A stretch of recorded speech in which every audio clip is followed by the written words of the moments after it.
Depuis le 21 septembre 2025, le Sénégal fait face à une épidémie préoccupante de fièvre de la vallée du Rif, avec 140 cas confirmés et 18 décès enregistrés à ce jour. Cette zoonose virale, transmise principalement par contact avec des animaux infectés, frappe majoritairement les zones d'élevage situées dans le nord du pays.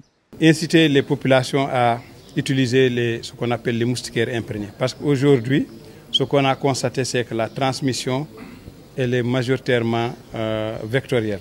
Ce n'est pas une transmission de l'animal à l'humain, mais c'est une transmission du vecteur à l'homme. Ça veut dire que le germe pathogène est en train de circuler avec le vecteur.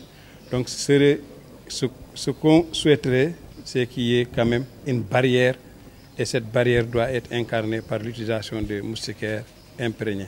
La région la plus touchée est celle de Saint-Louis, qui concentre à elle seule 130 cas, dont 91 guérisons. Au sein de cette région, les districts de Richard Toll et Saint-Louis-Ville sont particulièrement affectés. Quelques cas isolés ont également été recensés dans les régions voisines de Louga, Matam et Fatick.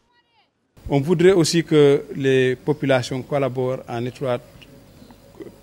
étroitement avec les équipes qui ont été mises en place et qui sont chargés de la lutte et qui sont en train de faire ce qu'on appelle une surveillance sanitaire à base communautaire qui permet une détection très précoce de la maladie au sein d'un certain nombre de populations.